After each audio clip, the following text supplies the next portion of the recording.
एक online game है जिसके बारे में हमें पता चला। उसकी ऑफिशियल रिलीज में 1 महीना बाकी था और उसने पहले ही 50 मिलियन खिलाड़ी और कुल 400 सर्वर जोड़ लिए थे। उसकी इस जबरदस्त कामयाबी का सिर्फ एक ही कारण था, माइनस ये गेम एक पूरी तरह से इमर्सिव वर्चुअल रियलिटी बनाता था। यहां तक कि जिन लोगों ने एक समय पर इसे नामुमकिन कहा था, वे भी इस नई दुनिया को अपना रहे थे। इन्हीं में से एक था हमारा हीरो, जो अपने छोटे से अपार्टमेंट में बैठा था और अचानक उसे समुद्र की ताज़ी हवा की खुशबू आने लगी। उसका नाम था ली कीहो और गेम में उसका निकनेम था मो। अचानक किसी की चिल्लाने की आवाज सुनकर उसका ध्यान टूट गया। वो चौंक कर मुड़ा और देखने लगा कि कौन है। एक और लड़का उससे बोला कि अगर तुम बस खड़े होकर कुछ नहीं कर रहे हो तो साइड हो जाओ, क्योंकि तुम लड़ाई के बीच में आ रहे हो। मो ने माफी मांगी तो उस लड़के ने कहा कि क्लियर होने के नाते हमें एक दूसरे के रास्ते में नहीं आना चाहिए। हमें पता चला कि हमारा हीरो एक स्लाइम क्लीनर है। जब से ये गेम सर्किट इतना हिट हुआ, गेम की करेंसी और आइटम्स की असली दुनिया में भी कीमत हो गई थी। इसमें 3 तरह के आइटम थे, कॉमन, मैजिक और रेयर। पहले वाले यानी कॉमन आइटम्स की ज्यादा कीमत नहीं थी, लेकिन मैजिक आइटम्स की बहुत कीमत थी, क्योंकि उनसे बोनस एट्रीब्यूट पॉइंट्स मिलते थे। चूंकि हर लेवल अप पर एक एट्रीब्यूट पॉइंट मिलता है, इसलिए अगर किसी आइटम से 1 पॉइंट मिलता है तो उसका असर लेवल अप जैसा ही होता है। और जैसे जैसे खिलाड़ी आगे बढ़ते हैं, उनकी शारीरिक ताकत भी बढ़ती जाती है, जिससे वे एक प्रोफेशनल बॉक्सर जितनी ताकत हासिल कर सकते हैं। इसीलिए मैजिक आइटम भले ही सिर्फ एक एट्रीब्यूट पॉइंट ही दे, आसानी से $10,000 के आसपास का हो सकता है। गेम लॉन्च होने के बाद से अब तक कोई भी रेयर आइटम नहीं मिला था, जिससे वो और भी रहस्यमयी हो गया था।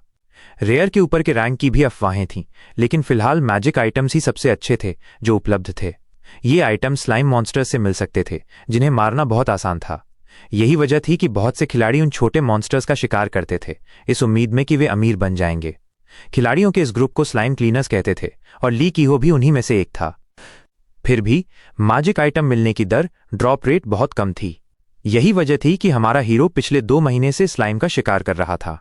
फिर भी वो अपने लक्ष्य के कहीं भी पास नहीं पहुंच पाया था। एक और नाकाम शिकार के बाद उसने लिंडर ओक के तटीय शहर जाने का फैसला किया। वो हैरान रह गया जब एक दुकानदार ने उसके एक आइटम के सिर्फ 20 चांदी के सिक्के दिए। उसके सामने खड़ा बूढ़ा आदमी समझाता है कि बाजार स्लाइम के सामान से भरा हुआ है, क्योंकि बहुत सारे लोग उन्हें बेच रहे हैं और यही सबसे अच्छा दाम है जो वो अभी दे सकता है। ली कीहो मना कर देता है, अपना आइटम वापस लेता है और उसे अपने सोचे हुए दाम से आधे पर बेचने का फैसला करता है। एक बेंच पर बैठा लड़का सोचता है कि पूरे दिन स्लाइम का शिकार करने के बाद भी उसने कितना कम पैसा कमाया। लेकिन उसकी सबसे बड़ी दिक्कत यह थी कि इतने सारे लोगों के शिकार करने की वजह से स्लाइम की संख्या कम होती जा रही थी। हताश होकर वो सोचता है कि वो कितने समय से ये सब कर रहा है और सबसे कीमती चीज जो उसने कमाई थी वो सिर्फ 5 सोने के सिक्के थे। ऊपर से उसकी स्टील की तलवार, जो एक साधारण शुरुआती हथियार और कॉमन आइटम था, टूटने वाला था। एक नए हथियार की कीमत उसके उन 5 सोने के सिक्कों से कहीं ज्यादा थी। आंखों में आंसू लिए ली कीहो ने निष्कर्ष निकाला कि ये गेम बेकार है, खासकर इसलिए क्योंकि ये किस्मत पर आधारित है, योग्यता या मेहनत पर नहीं। अगर ऐसा होता तो वो अब तक मासिक फीस चुकाने लायक पैसे कमा चुका होता। दूसरे खिलाड़ियों को हंसते हुए देखकर लड़का कहता है कि अगर उसे पता होता कि ऐसा होगा तो वो इन 2 महीनों में बस बाकी लोगों की तरह वर्चुअल रियलिटी का आनंद लेता और कोई पार्ट टाइम नौकरी कर लेता। जब कुछ नहीं बचा तो उसने गेम से लॉग आउट करने का फैसला किया, लेकिन उससे पहले उसे अपनी इन्वेंट्री चेक करनी थी। चूंकि 5 सोने के सिक्के असली दुनिया के लगभग $500 के बराबर थे, अपनी मेहनत से कमाए हुए पैसे को देखकर लड़के को लगा कि अभी ये करना सही नहीं है, क्योंकि अगर वो हमेशा के लिए गेम छोड़ रहा है तो पहले थोड़ा और मुनाफा कमाने की कोशिश क्यों न की जाए। साइड में देखते हुए मो सोचता है कि क्या करने के लिए कुछ मजेदार है। उसे एक भीड़ दिखाई देती है जो चिल्ला रही है और एक गेम को लेकर उत्साहित है, जहां एक कांपता हुआ आदमी अपनी 8वीं कोशिश के लिए तैयार हो रहा है। ये प्रार्थना कर रहा है कि इस बार वो सफल हो जाए। एक छोटा सा धमाका होता है और हमें पता चलता है कि उस आदमी को सिर्फ एक इंसान जैसी मछली मिली है जो खाने लायक नहीं है। वो रोते हुए वहां से चला गया और उस जीव को हवा में उछाल दिया, जबकि दूसरे लोग उसकी बदकिस्मती पर हंस रहे थे। पास आते हुए ली कीहो सोचता है कि क्या ये कोई आइटम गाचा एक तरह का गेम है। तभी कोई कहता है कि वो लड़का थोड़ी देर और खेलता तो उसे एक बेहतर आइटम मिल सकता था। गेम का मालिक भीड़ का ध्यान खींचता है और पूछता है कि क्या कोई और अपनी किस्मत आजमाना चाहेगा। ये सुनकर हमारा लड़का चौंक जाता है, क्योंकि वो बताता है कि एक स्पिन की कीमत 5 सोने के सिक्के है। उसके चेहरे पर भाव देखकर बूढ़ा आदमी कहता है कि वो रुचि रखता है और फिर पूछता है कि वो एक बार कोशिश क्यों नहीं करता। हकलाते हुए कीहो कहता है कि वो बस देख रहा है। वो आदमी चाल चलते हुए कहता है कि आराम करो, वो एक खास ऊर्जा महसूस कर सकता है और सबको बताता है कि इस लड़के के शरीर में बहुत ज्यादा किस्मत भरी हुई है। मुस्कुराते हुए बूढ़ा आदमी यहां तक कहता है कि वो उसी जैसे किसी का इंतजार कर रहा था। हमारे हीरो के बगल में एक लड़का कहता है कि इस आदमी ने मछली जीतने वाले लड़के को भी यही बात कही थी, जिस पर दुकानदार जोर से हंसने लगता है। उसे कोई परवाह नहीं थी।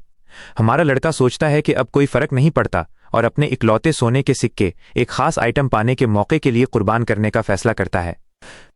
एक सराय में पहुंचकर वो खिड़की से बाहर देखता है। सोचता है कि उस भीड़ से दूर रहना ही सबसे अच्छा था जिसने उसकी नाकामी पर तालियां बजाई थीं, भले ही उसे अपना सारा पैसा एक कमरा किराए पर लेने में खर्च करना पड़ा हो।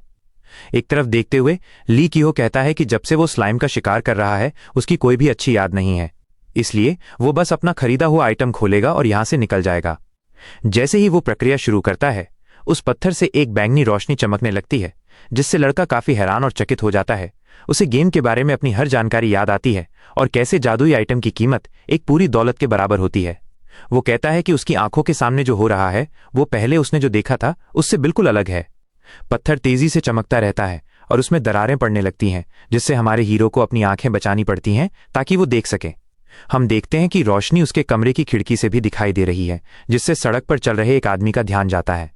डरा हुआ लड़का जमीन पर गिर जाता है, लेकिन एक सेकंड के लिए भी अपनी नजर उस आइटम से नहीं हटाता।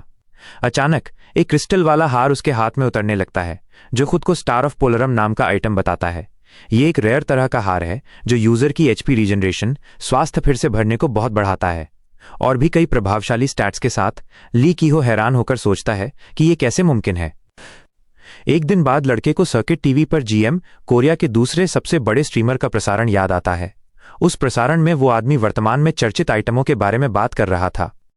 सबसे पहला जो ऑक्शन हाउस में सबसे ऊंची कीमत पर बिका था वो था रिंग ऑफ एंस, एक जादुई रैंक का आइटम। कहानी ये थी कि ये उत्तरी बॉस के क्षेत्र में गिरा था और इसमें जीवन को फिर से भरने, लाइफ रीजनरेशन का प्रभाव था, जिसे सभी जादुई प्रभावों में सबसे दुर्लभ माना जाता है और इसी कारण से यह अब तक का सबसे महंगा आइटम बन गया। सड़कों पर लोग ये देखकर हैरान थे। दूसरे चर्चित आइटम पर आते हुए जीएम ने कहा कि ये लैंडर्स कैवलरी नेकलेस था जो $39,000 में बिका था। सबवे में अपने फोन पर स्ट्रीम देखते हुए ली कीहो ने सोचा था कि उसे कभी ऐसी कोई चीज नहीं मिलेगी, जब तक कि कल तक सिर्फ किस्मत की वजह से स्टार ऑफ पोलरम उसके हाथों में आ गया। हमें पता चला कि सर्किट के 3 महीने पहले लॉन्च होने से पहले रेयर आइटम को ज्यादातर गेम में कचरा माना जाता था, लेकिन सब कुछ तब बदल गया जब सर्किट लॉन्च हुआ, जहां जादुई आइटम अब ऑक्शन हाउस में सबसे मूल्यवान है, क्योंकि अब तक कोई भी रेयर आइटम खोजा नहीं गया था। हार को पकड़े हुए हमारा हीरो खुद को रोक नहीं पाता और जोर जोर से हंसने लगता है। उसकी आंखों से आंसू बहने लगते हैं, जिससे वे चमकने लगती हैं। राहत और अविश्वसनीय खुशी महसूस करते हुए वो घुटनों पर बैठ जाता है और प्रकट होने के लिए आइटम का धन्यवाद करता है। अपने उत्साह से थोड़ा नीचे आते हुए लड़का सोचता है कि इस वस्तु की कीमत कितनी होगी, क्योंकि इसके प्रभाव मानक जादुई आइटमों से पूरी तरह से अलग हैं, जिसमें सबसे मूल्यवान स्टैट को 17.7 पर रेट किया गया है।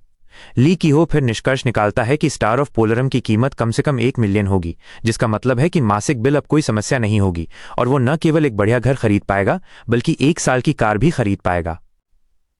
पैनल खोलते हुए लड़का जल्द से जल्द आइटम को ऑक्शन हाउस में डालने का फैसला करता है, लेकिन जब वो हार को देखता है तो वो पहले इसे परखने का फैसला करता है, क्योंकि उसने सुना था कि सिर्फ 3 से 5 अतिरिक्त ताकत होने से कोई व्यक्ति पूरी तरह से अलग महसूस करता है। और चूंकि वो एक स्लाइम को मारने में भी संघर्ष कर रहा था, अगर वो हार का इस्तेमाल करता है तो शायद वो भी टॉप हाई रैंकर्स जैसा बन सकता है। इस दुविधा में फंसकर हमारा लड़का कहता है कि अगर वो उन सभी परेशानियों के बारे में सोचे जिनसे वो गुजर चुका है, तो उसे बस इसे बेच देना चाहिए और खुश रहना चाहिए। लेकिन रुकना और आइटम का इस्तेमाल करना शायद पिछले 2 महीनों में उसने जो कुछ भी सहा है उसका असली इनाम हो सकता है। इसके अलावा वो जब चाहे इसे बेच सकता है। अपने एट्रीब्यूट्स को देखते हुए ली कीहो सोचता है कि वे सभी कितने भयानक हैं और एक बार और हमेशा के लिए हार को पहनकर आजमाने का फैसला करता है।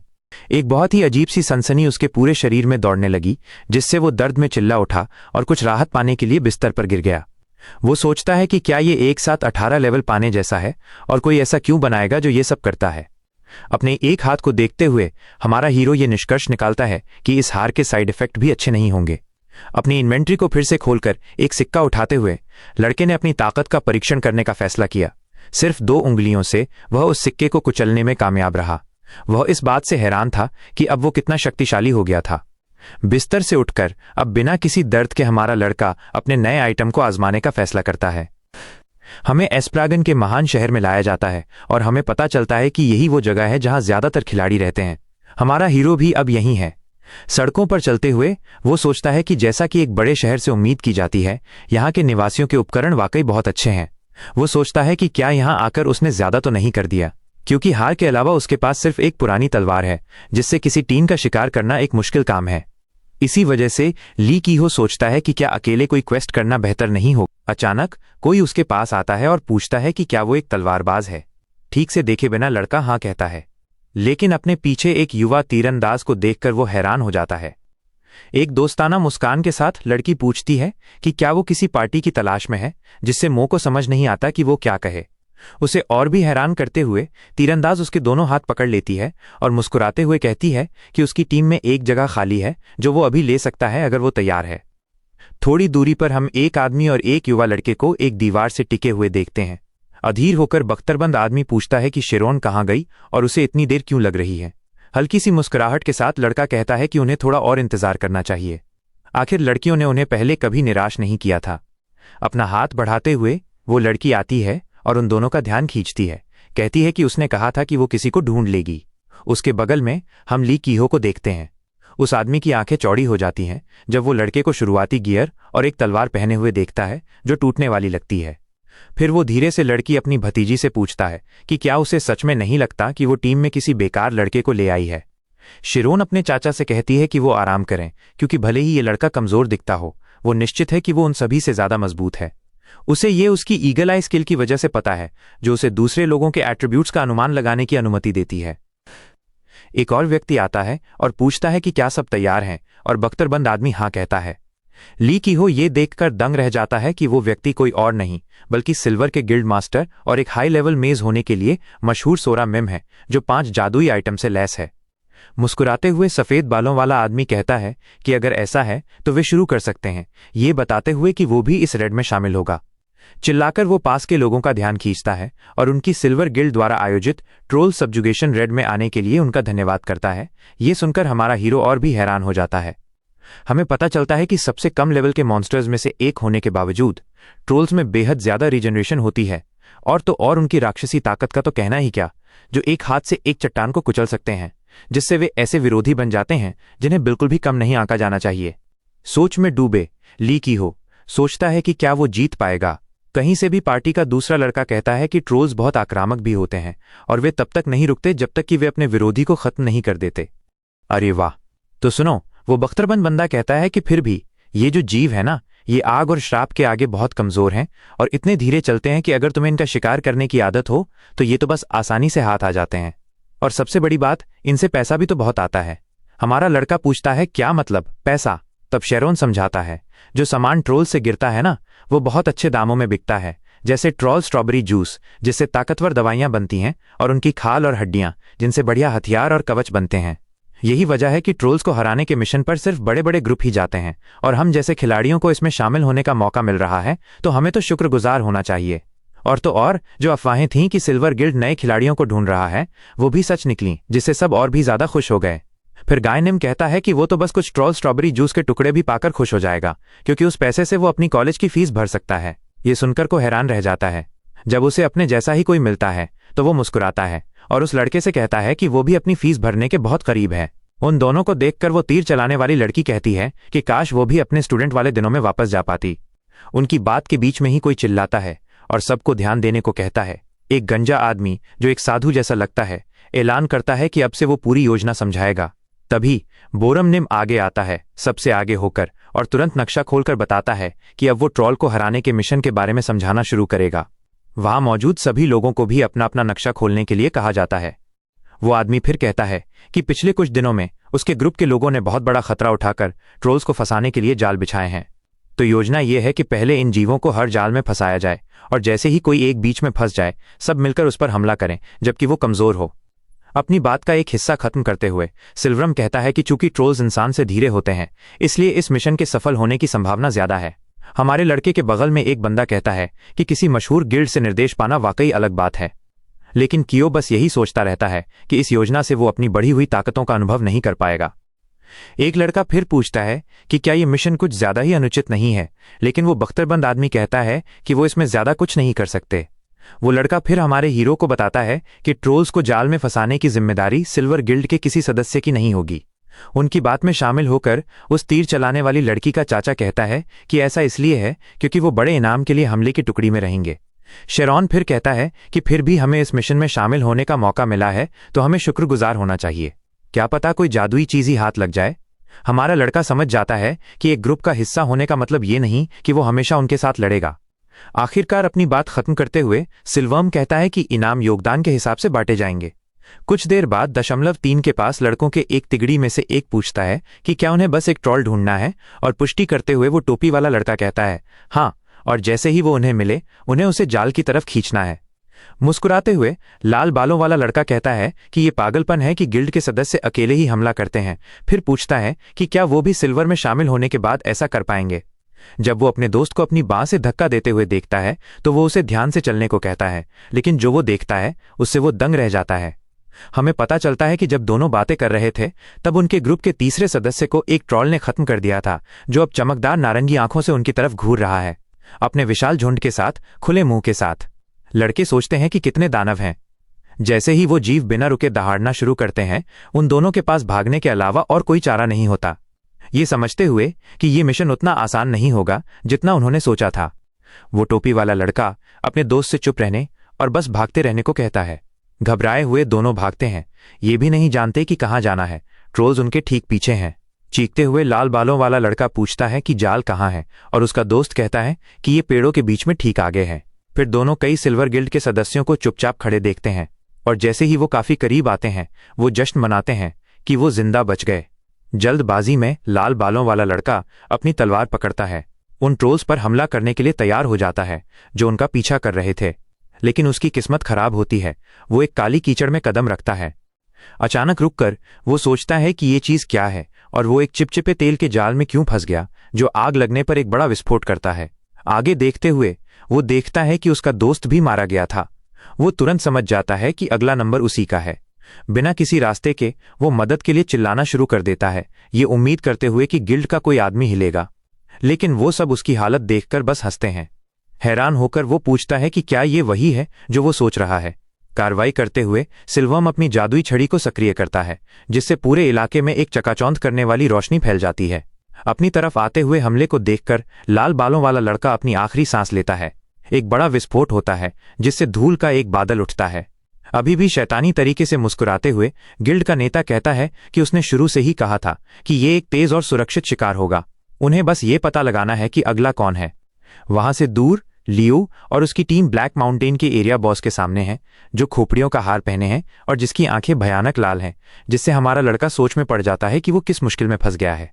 ये तब की बात है जब बख्तरबंद आदमी ने कहा था कि वो अकेले ही ट्रॉल को हरा सकता है, और दावा किया था कि उस जीव की हमला करने की ताकत उसकी ताकत के मुकाबले कुछ भी नहीं है।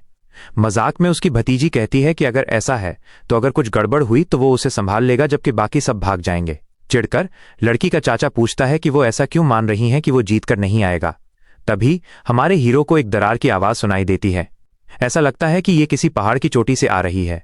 शेरोन लड़के से पूछता है कि उसने अभी क्या सुना है, अपनी उंगली से इशारा करते हुए। कियो को महसूस होता है कि उस बड़ी चट्टान के ऊपर कुछ है। अचानक तीर चलाने वाली की आंखें चौड़ी हो जाती हैं, क्योंकि वो गुस्से वाला ट्रॉल चट्टान से कूदकर सबके ठीक सामने आ खड़ा हुआ है। उसकी तरफ मुड़ते हुए हमारा लड़का देखता रह जाता है, क्योंकि वो विशाल जीव अपना पहला हमला करने की तैयारी कर रहा होता है, जो उन दोनों को बस इसलिए नहीं लगता क्योंकि बख्तरबंद आदमी बीच में आ जाता है और अपनी ढाल से हमले को रोकता है, अपनी पूरी ताकत लगाकर। फिर भी वो दानव उसे ऐसे गिरा देता है जैसे वो कुछ भी नहीं है, जिससे गाइल डर और चिंता से चीख उठता है।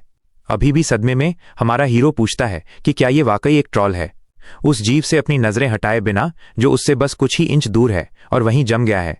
लड़का कहता है कि वो दानव उसके बारे में जो सुना था उससे बहुत अलग है, क्योंकि बस एक पल के लिए उसकी मौजूदगी में रहना ही काफी था, उस भारी माहौल और आत्मा भूखी आभा को महसूस करने के लिए जो वो छोड़ रहा था। अभी भी हिलने डुलने में असमर्थ कियो बस यही सोच सकता है कि उसका समय आ गया है। तभी कहीं से तीर ट्रॉल की तरफ उड़ने लगते हैं, जो खुद को बचाने के लिए अपनी भुजाओं का उपयोग करता है। फिर दिखाता है कि अब वो पहले से कहीं ज्यादा गुस्से में है। उस तीर चलाने वाली की किस्मत खराब होती है, जिसने लड़के को बचाने की कोशिश में उस पर हमला किया था। बख्तरबंद आदमी उस दानव की तरफ दौड़ता है, जिससे शेरोन और बाकी सब बेहद चिंतित हो जाते हैं। जोखिम के बावजूद हम देखते हैं कि ग्रुप के चाचा की आंखों में गुस्सा भरा हुआ है, और वो अपने इस दावे पर कायम रहने के लिए दृढ़ है कि वो अकेले ही एक ट्रॉल को संभाल सकता है।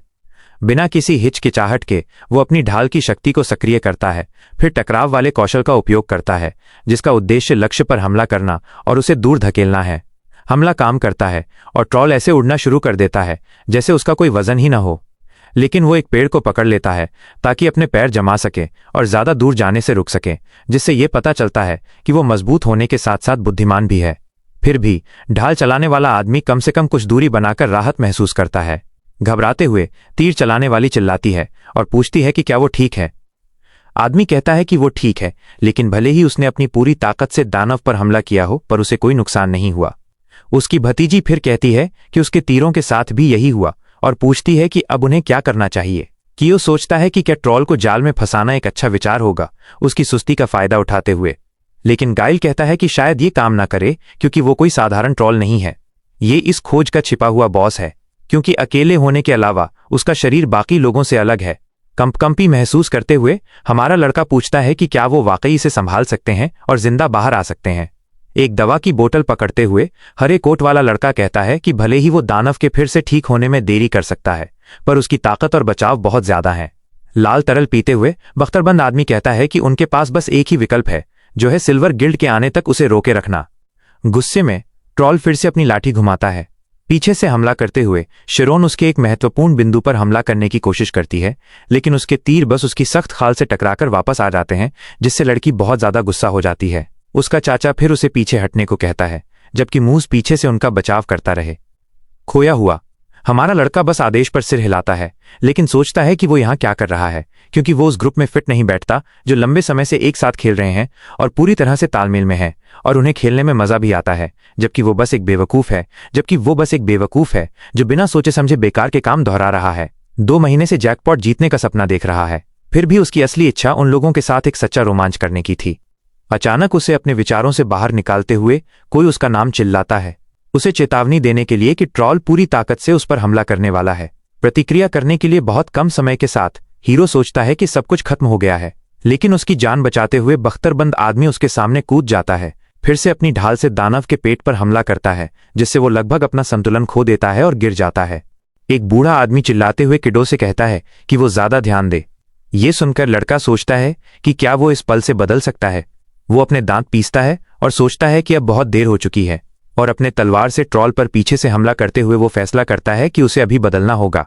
उसकी तलवार उस जानवर की मुट्ठी से टकराती है, लेकिन वो कांच की तरह टूट जाती है, क्योंकि उसके हथियार की मजबूती शून्य हो चुकी है और अब वो एक और भी बुरी स्थिति में है। हमारा लड़का बहुत दूर जा गिरता है, उसके मुंह से सलाद हवा में उड़ जाता है जैसे ही वो चिल्लाता है। बख्तरबंद आदमी बस हैरान होकर देख सकता है। जमीन पर गिरने पर लड़के की जान 20% से नीचे चली जाती है और उसके चमड़े के दस्ताने भी टूट जाते हैं। एक तीरंदाज लड़की चिल्लाते हुए गुइल को हट जाने के लिए कहती है। राक्षस उसकी तरफ बढ़ रहा है, वो बाल बाल बचता है। उसका दोस्त चेतावनी देता है कि एक ही वार उन्हें सीधे मौत के पास भेज सकता है, इसलिए अब सभी को जल्द से जल्द पूरे इलाके में फैल जाना होगा। भागते हुए उसका चाचा कहता है कि वो योजना समझ गया और ट्रॉल पर फिर से हमला करता है, ढाल उठाए हुए। जवाब देने के लिए मुश्किल से कोई समय था। राक्षस फिर से पेड़ का तना पकड़ लेता है, लेकिन इस बार उस आदमी का लक्ष्य उसे वापस खदेड़ना नहीं है। उसका लक्ष्य उसके शरीर के किसी हिस्से पर हमला करना है। इस मामले में उसका पैर, जिस पर ढाल से सीधा वार होता है। दर्द से ट्रॉल चिल्लाता है, जिससे पता चलता है कि हमला सही लगा। उसका ध्यान उस आदमी की तरफ जाता है जो उसके दृष्टि क्षेत्र से थोड़ा नीचे है। घबराया हुआ हरा जैकेट वाला लड़का चाचा को आने वाले खतरे के बारे में चेतावनी देने के लिए चिल्लाता है। वो ऊपर देखता है, लेकिन लगता है कि बहुत देर हो चुकी है। हमें कोई जमीन पर फैला हुआ धूल के बादल से घिरा हुआ दिखता है। ये किडो है जो आखिरकार अपने बेहोश होने से जाग रहा है।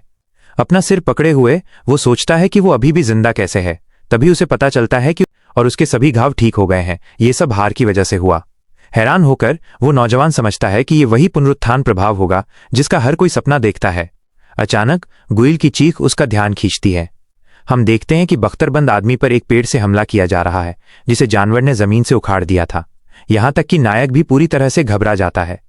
जैसे ही वो आदमी अपनी मजबूत ढाल के साथ डटा रहता है, चाचा शिरोन को चिल्लाता है, जो इशारा समझ जाती है और निशाना लगाने के लिए तैयार हो जाती है। एक तीर तेजी से ट्रॉल की ओर उड़ता है और ठीक उसकी आंख के बीच में लगता है। घाव को पकड़कर राक्षस फिर से दहाड़ता है, लेकिन वो बख्तरबंद आदमी पर पेड़ मारता रहता है, जो सोचने लगता है कि शायद ये अंत हो। हर वार के साथ उसका शरीर और कमजोर होता जाता है और उसकी चोटें और भी बदतर हो जाती हैं। कार्रवाई करते हुए किडो अराजकता के बीच में दौड़ता है, अपने शरीर को ट्रॉल के पेट से टकराता है, जिससे वो जानवर चौंकाने वाली तरह से उड़ जाता है। हैरान होकर लड़का खुद से पूछता है कि उसने ऐसा कैसे किया, ठीक गुइल की तरह जो सवाल करता है कि उसने इतने बड़े राक्षस को कैसे धक्का दिया। ट्रॉल आखिरकार नीचे गिर जाता है और मो सोचता है कि उसने कभी नहीं सोचा था कि वो अकेले सिर्फ अपने शरीर से ऐसा कर पाएगा। हरे जैकेट वाले लड़के की ओर मुड़ते हुए वो पूछता है कि क्या वो ठीक है। नौजवान हाँ कहता है, लेकिन ये भी कि सबसे ज्यादा चोट बख्तरबंद आदमी को लगी है। अचानक चाचा के शरीर के चारों ओर एक चमकदार रोशनी फैलने लगती है, जिससे उसके पास खड़ा लड़का हैरान हो जाता है। नायक तब सोचता है कि क्या ये एक पुनरुत्थान कौशल है जो टीम के सदस्यों में फैलता है। अपने घावों के पूरी तरह से ठीक होने के बाद बख्तरबंद आदमी चौंककर जाग जाता है। बैठकर वो कहता है कि उसकी जान वापस आ गई है, जबकि तीरंदाज हमारे लड़के से पूछता है कि उसके पास ऐसा कौशल कैसे है। अभी भी जमीन पर चाचा सोचता है कि ये बच्चा सिर्फ कोई साधारण नौसिखिया नहीं है। ट्रॉल फिर से गुर्राने लगता है, ध्यान खींचते हुए अपनी घायल आंख के बावजूद जमीन से उठने की कोशिश कर रहा है। चिढ़ी हुई शेरोन फिर से निशाना लगाने की तैयारी करती है, वादा करती है कि वो इस बार इस जानवर को खत्म कर देगी। बख्तरबंद आदमी अपना लोहे का तलवार मो की तरफ फेंकता है, घोषणा करते हुए अब या कभी नहीं। हमारा लड़का दोनों हाथों से हथियार को तेजी से पकड़ता है और बिना एक सेकंड भी हिचकिचाए अभी भी सुस्त ट्रॉल पर हमला करता है। किडो उस तलवार से हमला करता है जो उसे दी गई थी। इस बीच वहां से कुछ ही दूर हम सोरुम को देखते हैं जो अपनी वस्तुओं से भरी हुई सूची देख रहा है। वो सोचता है कि इस डर से उसका गिल्ड सिर्फ 10 मिनट में $1,00,000 कमा लेगा। हमें पता चलता है कि ट्रॉल को हराने का मिशन तभी हो सकता है जब टीम में 120 से ज्यादा लोग हों। इसीलिए उस आदमी ने इसे सही दिखाने के लिए और भी ज्यादा प्रतिभागियों, जिनमें मशहूर लोग भी शामिल थे, को बुलाया। लेकिन चूंकि मिशन के बाद लूट वितरण प्रणाली योगदान पर आधारित है और उसने ज्यादातर ट्रॉल्स को खत्म किया, इसलिए उसे ज्यादातर सामान मिलेगा, जबकि वो अनजान होने का नाटक करेगा ताकि किसी भी संभावित संघर्ष से बचा जा सके। अचानक एक सूचना आती है जिसमें कहा गया है कि मिशन पूरा हो गया है, जिससे पता चलता है कि ब्लैक माउंटेन के ट्रॉल नेता को हरा दिया गया है। अचानक से सोरुम हैरान हो जाता है, जैसे उसके गिल्ड के अन्य सदस्य भी, जिन्हें पता चलता है कि सबसे ज्यादा योगदान वाली टीम 13वीं थी और सिल्वर गिल्ड नहीं, जैसा कि योजना बनाई गई थी। हम देखते हैं कि मो अकेले ही ट्रॉल को हराने में कामयाब रहा और उसे सुपर MVP का खिताब मिला, साथ ही एक खास इनाम भी। अचानक सोरुम घायल और दर्द से कराहते हुए दिखाई देता है। वो पूरी तरह से अकेला है क्योंकि उसकी पूरी टीम खत्म हो चुकी थी। एक पेड़ के पीछे छिपकर वो आदमी बताता है कि उसका जादू और जान खत्म हो गई है। ये सब इसलिए हुआ क्योंकि वो टीम 13 तक पहुंचने की कोशिश कर रहा था, जिसने उसके दिमाग में उसका योगदान चुरा लिया था। वो अपने गिल्ड को जीतने वाली टीम को तुरंत उसके पास लाने का आदेश देता है। अचानक कोई सामने आता है और कहता है कि वो जानता है कि वो कहाँ छिपा है, और फिर एक मशहूर रैंकर को चूहे की तरह भागते हुए देखना वाकई मजेदार है। हमें पता चलता है कि ये डार्क गिल्ड है। वे कहते हैं कि उसे पता होना चाहिए कि ऐसा क्यों हो रहा है, क्योंकि वो उस ट्रॉल सब्जुगेशन मिशन का लीडर था। पूरी तरह से घिर जाने पर सिलोरम को एहसास होता है कि वो शायद जिंदा नहीं बच पाएगा।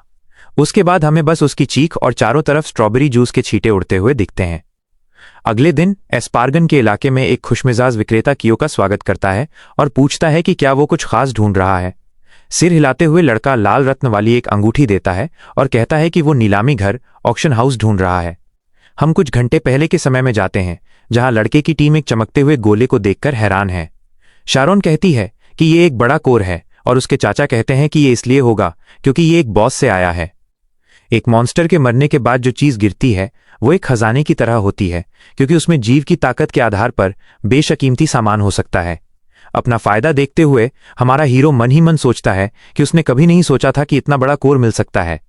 उसके पास आते हुए धनुर्धर आर्चर कहता है कि उसे खजाना खोलना चाहिए क्योंकि उसने बाकी टीम से ज्यादा काम किया था। गुइल भी सहमत होता है और लड़के से कहता है कि अब इसे बस खोल दो। बात मानते हुए किहो दोनों हाथ बड़े से गोले पर रखता है, सबको चेतावनी देते हुए कहता है कि वो शुरू करने वाला है। न्यू टीन थोड़ा तनाव में होकर ध्यान से देखता है। अचानक कोर से एक तेज रोशनी निकलनी शुरू हो जाती है और एक संदेश आता है जिसमें लिखा होता है कि योगदान के स्तर कंट्रीब्यूशन लेवल के आधार पर आइटम अपने आप बांट दिए जाएंगे। आंखों में चमक के साथ हीरो सोचता है कि स्लाइम हंटिंग तो इसके पास भी नहीं आती। हमें पता चलता है कि उसे अर्गोनिया माउंटेन की ताकत वाली अंगूठी मिली है, एक जादुई आइटम जिसकी नीलामी 80 यूरो की शुरुआती कीमत पर की जा सकती है। जंगल के बाहर एक मेज पर बैठे हुए कियो सोचता है कि क्या ये एक अच्छी कीमत है, भले ही असली दुनिया में ये 8000 के बराबर हो। वो सोचता है कि वो इसका सही अंदाजा नहीं लगा सकता, क्योंकि जादुई वस्तुओं की कीमतें उनकी किस्म और असर के हिसाब से बहुत अलग अलग होती हैं। थोड़ा बेचैन होकर हमारा लड़का तय करता है कि अब बहुत हो गया और नीलामी शुरू करने के लिए बटन दबाता है, उम्मीद करता है कि न्यूनतम कीमत से ज्यादा का ऑफर मिलेगा। सूरज शहर के ऊपर डूबना शुरू हो जाता है। अपने कमरे में वापस हीरो उस कीमत के बारे में सोचता रहता है जो उसने आइटम के लिए रखी थी। खुद को समझाने की कोशिश करता है कि 80 यूरो काफी हैं और उसने सही फैसला लिया है। खुद को बिस्तर पर फेंकते हुए वो कहता है कि वो सच में थक गया है, जबकि उसका दिमाग उस दिन हुई हर चीज को दोहराना शुरू कर देता है, जिसमें ट्रॉल पर उसकी जीत भी शामिल है। ये उसके पहले टीम हंट के दौरान हुआ था, जहां वो बहुत सारे अच्छे आइटम भी हासिल कर पाया और यहां तक कि गेम में अपने पहले दोस्त भी बनाए। ये सब उसे गाशा से मिले एक दुर्लभ हार की वजह से हुआ। असली दुनिया में जागते हुए लड़का अपना वीआर हेडसेट उतारता है और सोचता है कि क्या उसने गेम में बहुत ज्यादा समय बिता दिया है। अपना फोन उठाते हुए वो अपनी मां का संदेश देखता है जो उसके खाने के बारे में परेशान है। जवाब में हमारा लड़का कहता है कि उसे कल काम से पैसे मिलेंगे, इसलिए उन्हें कुछ भी भेजने की जरूरत नहीं है। अचानक एक और संदेश आता है जिसमें लिखा होता है कि ट्रांसपोर्टेशन फीस चुकाने के लिए उसके अकाउंट से $35 निकाले गए हैं। स्क्रीन की तरफ देखते हुए कियो पूछता है कि क्या उसके पास भावुक होने से पहले ही उसका अकाउंट खाली होने वाला है। अचानक कुछ और उसका ध्यान खींच लेता है, जिससे उसकी आंखें चौड़ी हो जाती हैं और जबड़ा नीचे गिर जाता है। हमें पता चलता है कि लड़के को अभी अभी अंगूठी की बिक्री की वजह से $30,000 ट्रांसफर हुए हैं। छोटा सा अपार्टमेंट छोड़कर कियो अपने सर्किट स्टोर पर पैसे लेने और खेल में वापस जाने की तैयारी करने के लिए निकला। उसने कॉलेज से फिर एक सेमेस्टर की छुट्टी ले ली थी, अपनी मां को पैसे भेजे, जिम का कुछ सामान मंगाया और स्टोर से एक पाउडर खरीदा। ये पाउडर एक सप्लीमेंट के तौर पर काम करेगा जो खिलाड़ियों के खेल के दौरान खाना न खा पाने से होने वाली पोषण की कमी को पूरा करेगा। इस तरह जब वो खेल के अंदर खाएगा तो वीआर मशीन उसके शरीर में पाउडर छोड़ देगी, जिससे शारीरिक देखभाल की जरूरत कम हो जाएगी। फिर भी नायक जानता है कि सबसे अच्छा तरीका यही है कि वो समय पर लॉग आउट करे और असली खाना खाए। अचानक उसके फोन पर एक नोटिफिकेशन आता है जिसमें बताया गया है कि मो नाम अब सर्च में पहले नंबर पर आ गया है और शोरूम का शव मिला है जिसमें डार्क गिल्ड मुख्य संदिग्ध है। लेकिन सबसे ज्यादा चौंकाने वाली बात यह थी कि आर्थर की ट्रिनिटी नाम की एक गिल्ड उसके बारे में किसी भी जानकारी के बदले में 500 सोने के सिक्के देने की पेशकश कर रही थी। कुछ सेकंड सोचने के बाद मो को लगा कि उसकी खेल की जिंदगी अब बहुत ज्यादा मुश्किल होने वाली है। वो जल्दी से अपने अपार्टमेंट की ओर भागा। वो नहीं चाहता था कि कुछ भी बुरा हो, क्योंकि अगर चीजें ऐसे ही चलती रहीं तो खेल में उसकी आजादी और उसका भविष्य सब खतरे में पड़ जाएगा। लॉगिन करने के बाद कूबो जितनी जल्दी हो सके एक बार फिर से शहर छोड़ने का फैसला करता है। हम खेल की दुनिया में वापस आते हैं, जहां लड़का शहर से बहुत दूर एक ऊंचे पहाड़ पर है और सोच रहा है कि उसे कैसे छिपकर रहना चाहिए। जल्द ही उसे कहीं बहुत दूर जाना होगा। अपनी योजना को अंजाम देने से पहले वो काले पहाड़ की खाल से बने हथियार लेने का फैसला करता है। हथियार बनाने वाले लोहार ने कहा कि अपने 20 साल के करियर में उसने कभी सोचा नहीं था कि वो कुछ ऐसा बनाएगा। हमारा लड़का मुस्कुराता है और सोचता है कि उसे असली रोमांच महसूस करने के लिए इस कवच की जरूरत थी। वो अपनी सेवा के लिए उस छोटे से जीव को धन्यवाद देता है। दुकान से निकलते हुए किब्बो कहता है अब शो टाइम है, या कम से कम उसने ऐसा ही सोचा था। एक पहाड़ी इलाके में पहुंचकर लड़के को समझ नहीं आता कि वो कहाँ है और जमीन पर बैठकर उसे एहसास होता है कि वो रास्ता भटक गया है। अचानक जमीन से आती हुई एक हवा उसका ध्यान खींचती है। निडरमो उस दरार के ठीक ऊपर अपना हाथ रखता है, लेकिन जब एक रोशनी चमकने लगती है तो वो हैरान होकर अपना हाथ तुरंत हटा लेता है। उसके सामने एक दरवाजा खुलता है जो पहाड़ में एक गुप्त रास्ता दिखाता है जो उसे तेज हवा से बचाता है। हमारा लड़का पूछता है ये क्या बकवास है। तभी एक मैसेज आता है जिसमें लिखा है कि वो ब्लैकरूट कैवर्न नाम के एक नए कालकोठरी डंजियन को खोजने वाला पहला व्यक्ति है। अंदर सब कुछ बिल्कुल अंधेरा है, इसलिए लड़के को बेल्क्स लाइट स्टोन का इस्तेमाल करना पड़ता है जो एक सामान्य उपभोग्य वस्तु है। थोड़ी रोशनी होने पर वो अपने चारों ओर पत्थर की दीवारों को देखता है। उसे जल्दी ही एहसास होता है कि वो जितना गहरा जाता है उतना ही ज्यादा अंधेरा होता जाता है। वो एक पत्थर की तख्ती पर पहुंचता है जिस पर एक अजीब भाषा में कुछ लिखा हुआ है। करीब जाकर लड़का ये जानने की कोशिश करता है कि ये क्या है। हमें पता चलता है कि संदेश में लिखा है कि श्रापित शब्द मरुदल आइवरी और स्कल ने लोगों को कैद कर लिया था और जानलेवा परछाइयों ने एक सेना पर हमला किया था जो बिना किसी सम्मानजनक मौत के गिर गई। एक आवाज सुनकर पीछे मुड़कर देखने पर नायक के सामने कंकालों का एक झुंड आता है जो कवच पहने हुए हमला करने के लिए तैयार हैं। ये देखकर वो सोचता है कि उसे कुछ ऐसा ही होने की उम्मीद थी। निडर होकर मो अपनी नई तलवार के साथ हमला करता है और अपने वार से हड्डियों को हर दिशा में बिखेर देता है। कंकालों की सेना बेअसर है और एक साथ हमला करती है। वो घबरा जाता है और वार से बचने के लिए लड़ता रहता है। हमारा लड़का सोचने लगता है कि शायद ये कभी खत्म नहीं होगा। और तो और उसके पास कोई कॉम्बैट क्लास नहीं है और उसने कभी ठीक से तलवार चलाना नहीं सीखा। तो अब अगर उसे ये लड़ाई जीतनी है तो उसे अपनी पूरी ताकत लगानी होगी। अचानक एक कंकाल उसे पकड़ लेता है और बाकी सब उसके ऊपर ढेर हो जाते हैं, जिससे वो उन जीवों के नीचे दब जाता है। कियो सोचता है कि अब क्या करे। फिर वो अपनी खास शक्ति को सक्रिय करता है, जिससे अंधेरे छायादार स्थान में एक चमकीली उज्ज्वल रोशनी फैल जाती है और साथ ही सभी दुश्मनों को उड़ा देती है। हमें पता चला कि ये विस्फोट एक दुर्लभ सहायक उपकरण, कवच और हथियार के बीच तालमेल के कारण हुआ था। ज्यादातर कंकालों को हरा दिया गया था, लेकिन कुछ अभी भी डटे हुए थे, ये दिखाते हुए कि वे इतनी आसानी से हार नहीं मानेंगे। हल्का सा मुस्कुराकर नायक कहता है कि अब इसे खत्म करने का समय आ गया है। कुछ समय बाद हम अंधेरी गुफा में कंकालों के टुकड़ों को देखते हैं। केले बीच में हाँफ रहा है, अभी भी अपनी तलवार को कसकर पकड़े हुए है।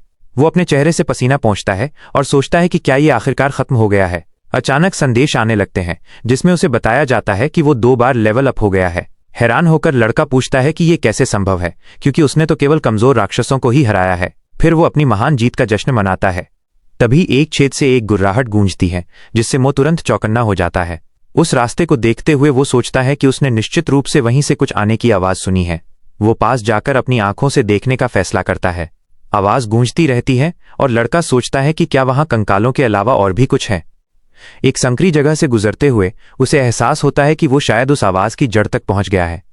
वहां की बदबूदार गंध के कारण उसे अपनी नाक ढकनी पड़ती है, जो ऐसा लगता है कि वहां अपनी जान गंवाने वाले दूसरे साहसी लोगों के शवों से आ रही है। जैसे जैसे वो चलता है कि वो उस बदबू से बीमार महसूस करने लगता है, जो दूर नहीं हो रही थी। एक और आवाज सुनकर वो एक विशाल पत्थर की सीढ़ी चढ़ने का फैसला करता है। आखिरी सीढ़ी पर उसे एक और तख्ती मिलती है, जिस पर एक संदेश लिखा हुआ था। पाठ को समझने के लिए तैयार।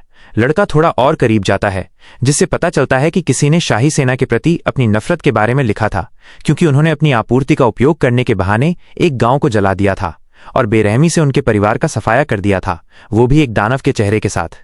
इसीलिए गांव के शमन मोरुदल ने सभी पर एक श्राप डाला, उस जगह से बाहर निकलने का रास्ता हमेशा के लिए बंद कर दिया। हमें पता चला कि मोरुदल आइवरी स्कल ही सेना को कंकालों में बदलने के लिए जिम्मेदार था। ये सब नरसंहार का बदला लेने के लिए था। पढ़कर खत्म करने पर हमारा लड़का केवल यही सोच सकता है कि वे सैनिक कितने भयानक थे। अचानक छत से एक तेज रोशनी चमकने लगती है, जिसमें एक संघर्ष खोज के बारे में एक संदेश आता है, जहां मूस को जुराटिन नाम के भगोड़ों के नेता को हराना है, जिसे मुदल ने बंद कर दिया था। ऐसा करने के लिए उसे श्रापित शब्द बोलने होंगे। बहादुरी से लड़का उन्हें जोर से बोलता है। जमीन अचानक हिलने लगती है और एक दिल जैसा कुछ बाहर निकलता है। हैरान होकर कील सोचता है कि क्या वे हड्डियां एक साथ आ रही हैं। उसके सवाल का जवाब देते हुए उसकी आंखों के ठीक सामने लाल आंखों वाला एक विशाल कंकाल बनता है। वो पूछता है कि तुमने ऐसी बुरी बातों से मेरे शरीर को दूषित करने की हिम्मत कैसे की, और कहता है कि मुझे शमन के शरीर को पूरी तरह से नष्ट कर देना चाहिए था, बजाय सिर्फ उसे भूखा मारकर मारने के। अपनी तलवार को कसकर पकड़ते हुए नायक देखता है कि उसके हाथ कांप रहे हैं।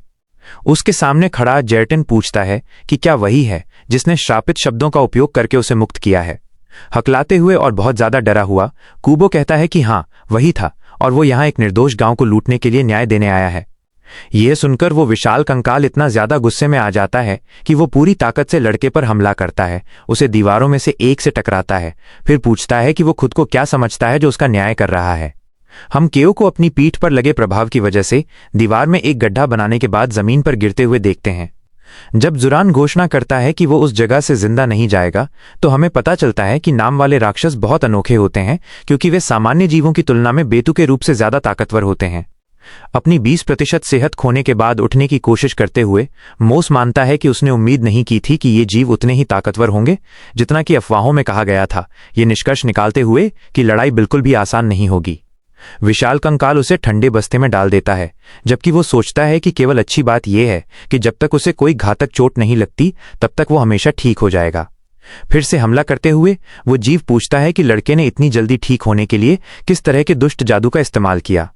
एक मुट्ठी को सीधे अपने चेहरे की ओर आते देखकर नायक को एहसास होता है कि प्रतिक्रिया देने में थोड़ी देर हो गई है, इसलिए उसे चोट लगने से पहले बचना होगा। तभी वो जवाबी हमला करने के लिए अपनी तलवार निकालता है। उसकी रणनीति काम करती है और गेराटिन को बहुत दूर फेंक दिया जाता है। उसका चेहरा सदमे से जम जाता है। थोड़ा थका हुआ लड़का कहता है कि उसने ये कर दिखाया, ये बताते हुए कि उसकी किट से मिली ताकत, जीवन शक्ति और निपुणता ने उसे मनचाहा चलने दिया, जिससे वो एक उच्च स्तर के राक्षस को हवा में फेंक सका, जिसका मतलब है कि उसकी मौजूदा हालत में जीत पक्की है। अपने पैरों पर वापस आते हुए कंकाल कहता है कि उसका शरीर श्रापित हो सकता है, लेकिन उसने कभी नहीं सोचा था कि वो एक नौसिखिया से हार जाएगा, इसलिए उसे मुक्त होने के लिए खो को पूरी तरह से खत्म करना होगा। एक और हमले के लिए आगे बढ़ते हुए हमारा लड़का कहता है कि स्कल जितना चाहे बोल सकता है। अपनी शक्ति को सक्रिय करते हुए जेटिन कहता है कि अब उनके बीच असली वर्ग का अंतर दिखाने का समय आ गया है। मोस की आंखें चमक से बंद हो जाती हैं क्योंकि उसका प्रतिद्वंद्वी चरारमा नाम की अपनी तलवार को बुलाता है जो नीले बिजली के बीच प्रकट होती है और उसका स्तर भी 35 तक बढ़ जाता है। एक ही हमले से विशाल कंकाल ने सीधे लड़के के पेट पर वार किया जो चिल्लाता है क्योंकि उसका स्ट्रॉबेरी जूस कवच से बह रहा है। मुड़कर राक्षस फिर से हमला करने की तैयारी करता है। यह साबित करता है कि जब उसने लड़के को खत्म करने का वादा किया था तो वो बिल्कुल गंभीर था। केटो को फिर से मारा जाता है लेकिन इस बार पीठ पर और उसे हवा में उड़ा दिया जाता है। वो जमीन पर बार बार लुढ़कता है जब तक कि वो अंत में एक दीवार से नहीं टकरा जाता। जुराटन कहता है कि यह शर्म की बात है कि वो अपने शापित शरीर के कारण उसे 2 हिस्सों में नहीं काट सका, लेकिन अब लड़के के हमले बेकार हैं। वो बस लड़ाई खत्म कर सकता है। जबरदस्त दर्द में मो सोचता है कि अगर उसने नए सामान नहीं खरीदे होते तो अब तक वो कम से कम 20 बार मर चुका होता। हालांकि अब वो पहले से बेहतर है। उसके पास 300 एचपी और प्रति सेकंड 100 से ज्यादा एचपी रीजनरेशन है। वो सिर्फ 3 सेकंड में पूरी तरह से ठीक हो सकता है। मुस्कुराते हुए वो कहता है कि उसने कभी नहीं सोचा था कि उसके हाइपरलक की वजह से मिली एक हार इतना फर्क डालेगी। कंकाल पूछता है कि लड़का अभी भी कैसे खड़ा है और वो जवाब देता है कि ये उसे खत्म करने और उन गांव वालों के लिए अपनी नाराजगी कम करने का एक सुनहरा मौका है जिन्होंने अपनी जान बेवजह गंवा दी। अपनी तलवार उठाते हुए जेरेटन कहता है कि वो एक ढीठ बच्चा है और फिर से हमला करता है जिससे किम्मो को झुकना और अपनी तलवार से वार को रोकना पड़ता है। बहुत संघर्ष करते हुए हमारा लड़का कहता है कि उसके विरोधी की ताकत बहुत जबरदस्त है। फिर भी वो अपनी पकड़ बनाए रखता है और विशाल तलवार के नीचे से बचकर निकलता है और एक तेज आदान प्रदान में अपनी जान बचाता है। हवा में कूदते हुए बीच हवा में ही हमला करने के लिए तैयार है। वो कहता है कि वो एक मौके का इंतजार करेगा और जीव की बाह पर एक वार करेगा। अपने हमले को कवच से गुजरते हुए देखकर केबीओ ने कई बार करने के लिए उस गति का उपयोग करने का फैसला किया। घायल होने पर भी हार मानने से इनकार करते हुए जिरन फिर से हमला करने के लिए तैयार हो जाता है। अपनी तलवार को सीधे लड़के के सिर पर निशाना बनाता है, लेकिन कीबो केवल ठंडे बस्ते में डाल देता है क्योंकि वो जानता है कि कंकाल की बाह एक वार को खत्म करने के लिए टिक नहीं पाएगी। इस मौके का फायदा उठाते हुए हमारा लड़का चिल्लाते हुए हमला करता है और इस बार अपने विरोधी के पैरों पर वार करता है जिससे वो जमीन पर गिर जाता है। अपनी तलवार को राक्षस के भयानक चेहरे पर रखते हुए नायक घोषणा करता है कि लड़ाई खत्म हो गई है। अविश्वास में कंकाल पूछता है कि वो क्या है और क्या उसे बेलिका का आशीर्वाद मिला है या वो बेनांदरू के वंश से संबंधित है जिसने मौत का सीना खोला था। भ्रमित होकर मोस पूछता है कि जीव किस बारे में बात कर रहा है, फिर कहता है कि वो एक गंदे हत्यारे से ज्यादा कुछ नहीं है जिसने अपने साम्राज्य के सम्मान को नष्ट कर दिया। हैरान होकर गेराटिन पूछता है कि जब वो सिर्फ एक नौसिखिया है जो एक सैनिक की मानसिकता को भी नहीं समझता है तो वो ऐसा कहने की हिम्मत कैसे करता है। नाराज होकर हमारा लड़का पूछता है कि क्या एक गांव पर हमला करना और उसके सभी लोगों का नरसंहार करना एक सैनिक की मानसिकता मानी जाती है। गुस्से में कंकाल बताता है कि उनके पास कोई और चारा नहीं था क्योंकि वे भूखे मर रहे थे। चूंकि युद्ध के दौरान उसकी सेना को कोई अच्छा समर्थन नहीं मिला था, इसलिए उन्होंने उस गांव से मदद मांगने का फैसला किया जिसकी वे रक्षा कर रहे थे, लेकिन उनके साथ ऐसे अपराधियों जैसा व्यवहार किया गया कि उन्हें दी गई सुरक्षा के लिए बिना किसी धन्यवाद के ही बाहर निकाल दिया गया। मानो इतना ही काफी नहीं था, गांव ने शाही सेना के खिलाफ युद्ध की घोषणा कर दी। किब्बो पूछता है कि क्या यही वो दयनीय कारण था कि उन्होंने सभी को खत्म कर दिया। मुस्कुराते हुए जुराटिन कहता है, हाँ, और अगर शमन ना होता तो हम सिर्फ उसकी और उसके सैनिकों की यादों में ही रहते। ये तो बस एक अच्छा पल है। अपनी तलवार पकड़े हुए हमारा लड़का कहता है कि वो उसकी सैनिक की मानसिकता को उससे कहीं बेहतर समझता है क्योंकि उसने 2 साल तक सेना में सेवा की है और जानता है कि सैनिक राष्ट्र और लोगों के प्रति वफादारी की कसम खाते हैं। यही कोरिया गणराज्य की सेना का आदर्श वाक्य है। सब कुछ खत्म करते हुए वो कंकाल पर एक घातक वार करता है जो सचमुच अपना सिर खो देता है। संतुष्ट होकर मो जाने के लिए मुड़ता है। सैनिक के आदर्श वाक्य को दोहराने से राक्षस थोड़ा कांप जाता है। अचानक उसके पैनल पर एक संदेश आता है जिसमें उसे सूचित किया जाता है कि वो एक बार नहीं बल्कि लगातार 6 बार लेवल अप हो गया है और उसने he who received the 11 swords नाम की उपलब्धि भी हासिल कर ली है जो उसके सभी आंकड़ों को 2 से बढ़ा देती है। मुंह खुला हुआ युवक सोचता है कि क्या वो सच में ये सही पढ़ रहा है, लेकिन फिर कुछ और उसका ध्यान खींचता है। मुड़कर देखने पर लड़का महसूस करता है कि गेराटिन का कोर ठीक उसके सामने तैर रहा है और ये उसके पहले देखे गए किसी भी कोर से काफी अलग दिखता है। उत्साहित होकर वो चमकते हुए गुलाबी गोले को खोलने का फैसला करता है जिससे इतनी तेज रोशनी निकलती है कि पूरा इलाका जगमगा उठता है, इतनी तेज कि उसे थोड़ा झुकना पड़ता है। हम कोर से कई चीजें गिरते हुए देखते हैं जिनमें सोने के सिक्के, गहने और एक विशाल कुल्हाड़ी शामिल है। कान से कान तक मुस्कुराते हुए मो कहता है कि उसे सब कुछ जितनी जल्दी हो सके अपनी इन्वेंट्री में डाल देना चाहिए, लेकिन वो ऐसा करने से पहले कुछ और उसका ध्यान खींचता है। ये वही विशाल चमकती हुई नीली तलवार है जो कभी जिरन की थी। जैसे ही वो पास आता है हमारे लड़के की आंखें चमकने लगती हैं, लेकिन तभी एक संदेश आता है जिससे वो चिल्ला उठता है। हमें पता चला कि शर्मा तलवार लावा द्वारा बनाई गई एक अनोखी क्लास वाली चीज है और इसमें उत्कीर्णन एनग्रेविंग की क्षमता है। कियो ने जैसे ही अद्वितीय यूनिक शब्द देखा उसने विवरण पढ़ना बंद कर दिया, क्योंकि वो इस जानकारी से पूरी तरह से हैरान था, क्योंकि उसे यह भी नहीं पता था कि दुर्लभ से ज्यादा की कोई रैंक वास्तव में मौजूद थी, जिसका मतलब है कि उसके पास शायद इस तरह के स्तर की एकमात्र वस्तु है, ठीक वैसे ही जैसे उसके पास दुर्लभ रैंक वाली वस्तु भी है। उसे आश्चर्य होता है।